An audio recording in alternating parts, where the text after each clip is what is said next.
Hello, hi everybody. We're going to find today the zeros of a polynomial having the following expression or the following polynomial. So to do this, I'm going to go step by step so that we can make it simple and comprehensible. Very simple and comprehensible. And I'm going to go from the beginning so that we understand what's happening and why we are doing this. So first of all, we are going to determine the degree of the polynomial. The degree of the polynomial, as we see, is the highest degree. So degree is 3. The maximum zeros that we have is equal to the maximum degree of the polynomial. So maximum zeros is also equal to 3. Then afterwards, we are going to find how many positive and how many negative zeros do we have. How do we find that? We use the Descartes rule of the sign change. So to find the positive zeros,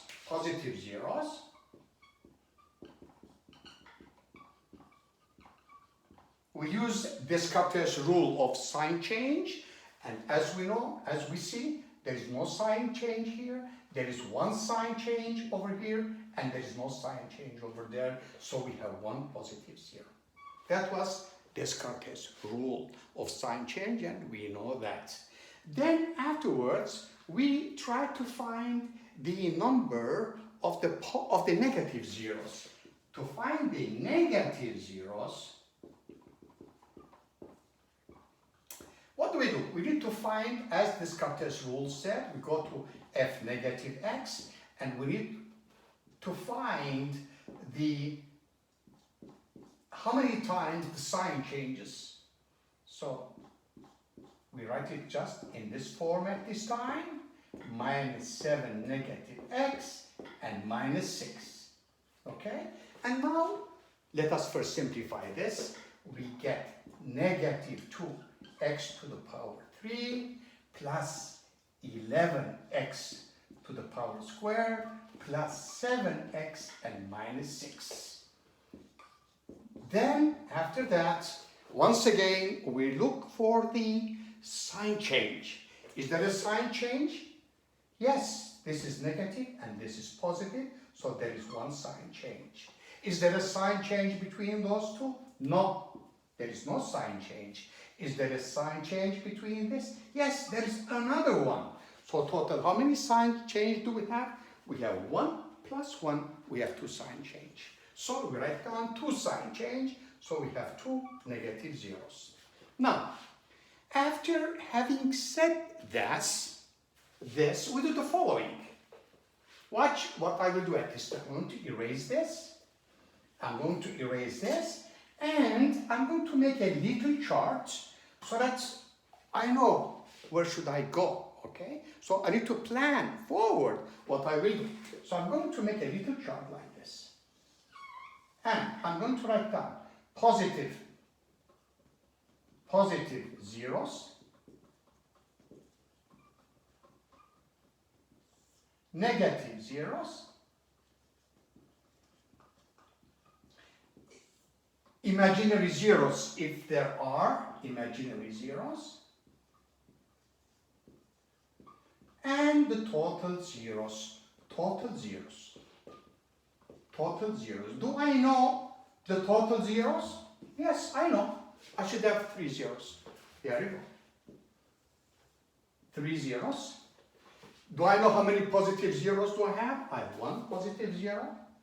I have 2 negative zeros. If I, well, 2 negative zeros, and if I say 2 negative, the Descartes rule said if the zeros are more than 1, then, like this one is 2 or 3 or 4, whatever it is, it's that number minus an even number. The even number is 2. So 2 minus 2, you can also have 0 negative. So 1 positive, 0 negative. 1 plus 2, we have 3, so there is no imaginary zeros. And 1 0, so we might have 2 imaginary zeros, total 3. So this is what we have in front of us as a chart. Now here comes something very important. That is that all? Is that all? Because there came another theorem, which is the rational zero theorem, and it said, hey, stop there, because we might have something else. What is that something else? It said that the rational zero theorem said, if all the numbers are integers, like there are numbers 2, 11, 8, 6, there is no decimals, there is nothing like that, they are all integers, then it said the following, then we might have many other possible zeros. Possible zeros. How can we find the possible zeros? So it's not only 3 to 12, we might have 3, but there are many possible zeros from which we are going to pick those 3 zeros. And those possible zeros, we can find those possible zeros, it said, by looking at the ratio of the factors of the constant number over the coefficient of the leading number, P over Q. So, what are the factors of P? What are the factors of 6? Well, it could be plus minus 6, plus minus 3, plus minus 2, plus minus 1. Let's write it down. Plus minus 6, plus minus 3, plus minus 2, plus minus 1 over the factors of Q. What are the factors of Q? Plus, minus 1 and plus, minus 2. And we need to find those factors. Now it is very important for us to understand how we get those factors, because sometimes we are misled, as you will see now. So, to make things simple for us, what I will do, when I take this factor so that we know how many different factors are there, I'm going first to look the ratio of the numerator over this one first. So we are going to have plus minus 6, plus minus 3, plus minus 2, plus minus 1. Then I'm going to add on this, if I look at the ratio of this numerator over this, which is plus minus 6 over 2 is 3, so plus minus 3, then plus minus 3 over 2, then plus minus 2 over 2 is 1, and 1 over 2 plus minus 1 over 2. Here we have to be very careful, because wherever there is more than the same factor, like if anything is repeated, we need only to take one of them, which means that we are going to eliminate. We have got 2 of 3, so we eliminate this. Then, what else? 1, we eliminate this one as well, because we already have 1. So, what is left? What is left is plus minus 6, plus minus 3, plus minus 2, plus minus 1, plus minus 3 over 2, and plus minus 1 over 2. So 1, 2, 3, 4, 5, 6. Now, the question is, if I ask the following question, well, how many possibilities do we have? Well, somebody might say, oh, 6. 1, 2, 3, 4, 5, 6. I might ask another, but yes, we might have 6. It's not 6, because we should understand that each one of them, positive, negative 6, means positive 6 and negative 6. Positive 3 and negative 3. Positive 2 and negative 2. So 1, 2, 3, 4, 5, 6 times 2, we are going to have 12 possibilities. So we'll be having 12 possibilities, or 12 possible zeros. 12 possible zeros. 12 possible zeros. And from those 12 possible zeros, we are going to pick our 3 zeros, which we are looking at. Okay? That's what it is. Now,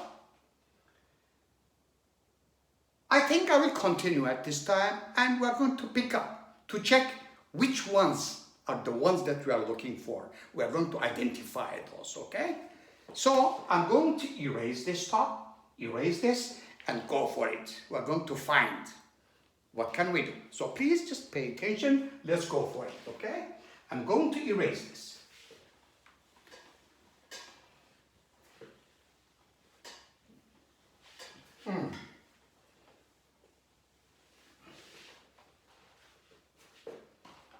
So, these are the zeros that we are looking for, 12 of them. These are the zeros. Now, I'm going to erase over here as well, because we know that we are going to have 3 total. That's it. 1 positive,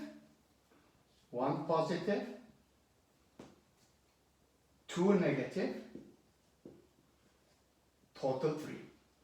Or 1 positive, 0 negative, 2 imaginary, and total 3. I'm going to erase. Now, I'm going to erase here so that we have some space. Now, we are going to work together. Now, how to find those zeros? How to find?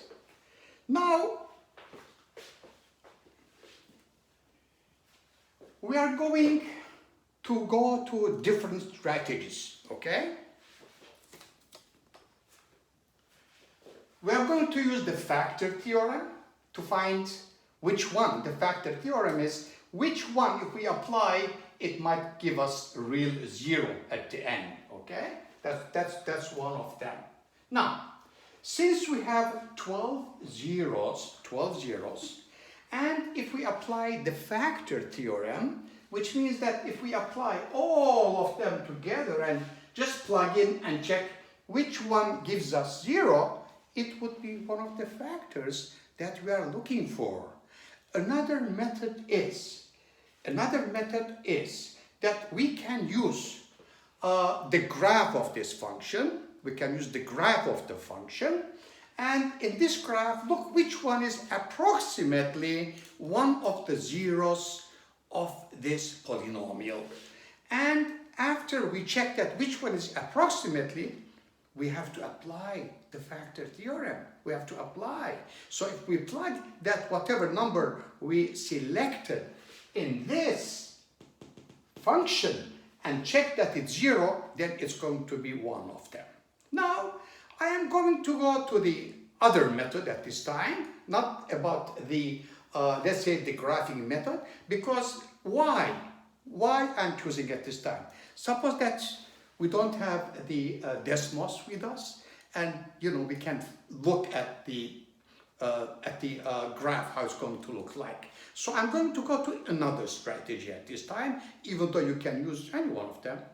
You can use the algebraic method and so forth. And it's very, very important that whenever we have a problem like this, a polynomial like this, when it is very difficult and maybe quite impossible to factor all this polynomial, it's not factorable, then we have to use other algebraic methods, or the graphing method, or the other one like using the rational theorem, okay? So, what we are going to do at this time, I am going to select one of the factors that I found it, and I always try from the easiest one, And because if I start selecting from the larger numbers and start plugging in, it's going to be very huge numbers sometimes, very, very huge, and I have to use calculator and those things. So I'll just give a chance and try to find something easy. So what about if I try 1 is a very easy number to check if it's a factor or not. So I'm going to use 1. And by checking F1 and looking at it, what I will get, plus 11, 1 to the power second, minus 7 times 1 minus 6, let me just check, I'm still checking, equals to 2 plus 11 minus 7 minus 6, and it looks that I'm lucky. I'm lucky that it just got the number, okay? So it's 13 minus 13, and I got 0. I'm just lucky that it came right from the beginning. Sometimes maybe it comes the last one. You never know. You never know. Sometimes it comes the last one. Okay, so 1 is a factor. 1 is a factor of the polynomial. 1 is one of the factors of this polynomial. So, let me write down. So 1 is positive. So positive 1 is a factor. And as I know, this is positive, so it means that negative, I will be having the two negatives over here. So 1 and 2, I need to have the other two negatives. So if I got one of them is this one, because I already know that I will be having one positive, which means I start reasoning that definitely I'm not going to have the positive 6, so I'll be having only negative 6, I'll be having only negative 3 maybe, negative 2 only, negative 1 only, okay, and negative 3 over 2 and negative 1 over half. Why? Because I'm going to have only one positive, so why should I bother with the others? Why should I bother with the other positives? Okay, so I'm going to erase here and start thinking, what should I do next? I'm going to erase this. Now, what I think? So I found that one of the factors is 1. And I start thinking, I'm going to give you an example. Suppose 20 is equal to 3 times a number. What is that number? That number is definitely 20 divided by 3, it's 8. 20 divided by 3, that's what it is. So the same idea, to find the other factor, what do? I divide all this fx to x cubed plus 11x squared minus 7x minus 6. If I divide it by my x minus 1, the factor that I found it, I could get the other factor or factors. So let me go for it. I can use either long division or I can use synthetic division, whichever it's okay with you. You can use any one of them, okay? So let me go with this one, even though it's longer, it doesn't matter. So let me see what I get. So I'm going to get 2x squared. This is 2x cubed minus 2x squared. I should change the sign. Sign changes. I get 13x squared minus 7x. So plus 13x. 13x times x is 13x squared minus 13x. I change the sign. Change. I get 6x over here. Bring down that 6 down as well. Plus 6x. And minus 6. Change the sign. I got 0. So this is what I got, which is called a depressed equation. That's what it's called. Depressed equation. Okay? That's what it's called. So let me see what I will do and let us translate this or explain what happened. This is what it is, which means that x minus 1, all this, times x minus 1 is equal to my fx. That's what it is. That's what it is. Okay? That's what it means.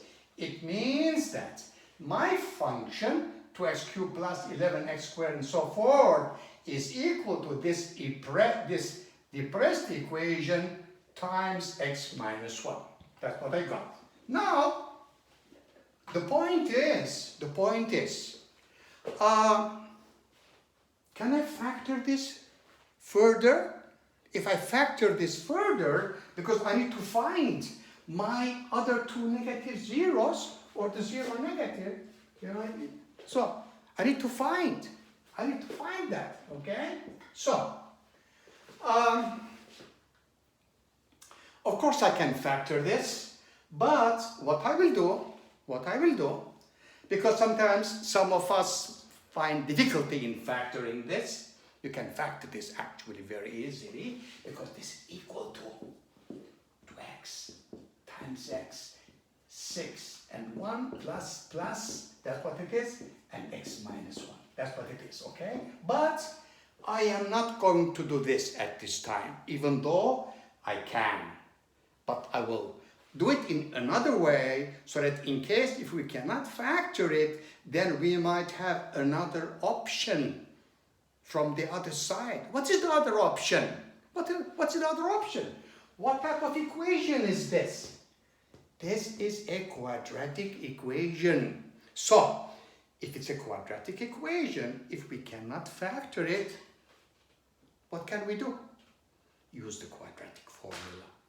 Okay? The other option is using the quadratic formula. I'm going to use the quadratic formula.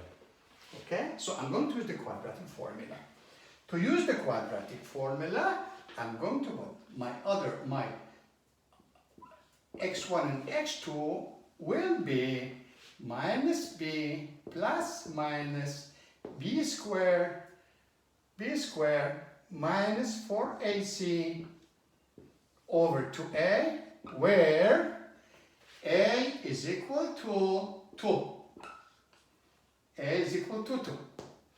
B is equal to 13. C is equal to 6. I'm going to plug in this and try to solve it. Let's go for it.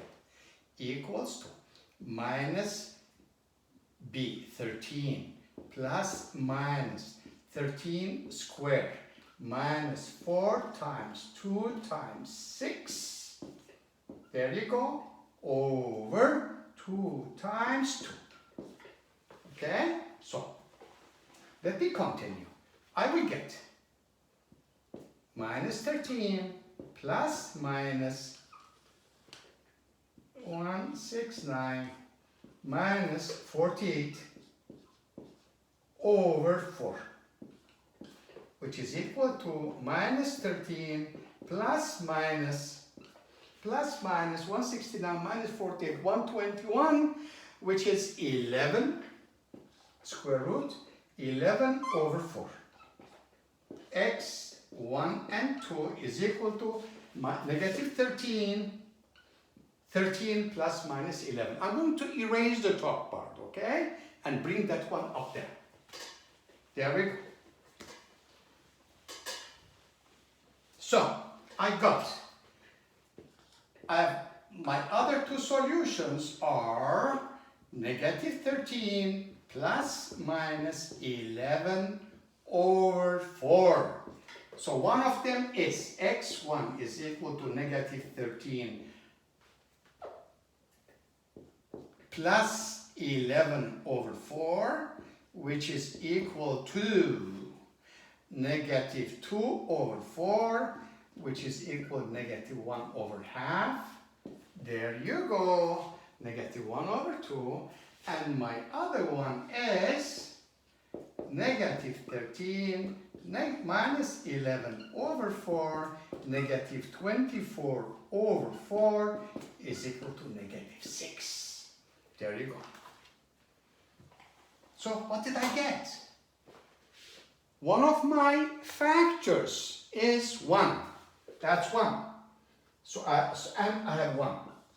So I have 1 positive 0 and 2 negative zeros. So, which means that all those possible zeros that I found, I gave the list a little while ago, out of them, negative 6 is going to work with me, negative 1/2 is going to be my factor and positive 1, which is 1 positive and 2 negative, okay? And after all, after doing all this, I can write now my function, if I wanted to write it down in factored form, fx is going to be, I can write down this in factored form, okay? So it's going to be, okay, it's the same thing. So x plus 1 over 2, 1 over half, and x plus 6, and x minus 1. Okay, can write it down like this, or I can write it in another form as well. This is equal to 2x plus 1, this is the same as this, x plus 6, and x minus 1. This is my final answer in factored form. Now, the question is, as sometimes I ask my students, how would you know that this in factored form, as a matter of fact, all the work that I did is correct? How can I check that this is the same as my function? The answer is very simple. If you expand this, if you multiply those together, you will definitely get this answer, okay? So I hope that you enjoyed this. I tried to do it as simple as I can. I started from the beginning. I used the Descartes rule. I used the factor theorem. I used the rational zeros theorem.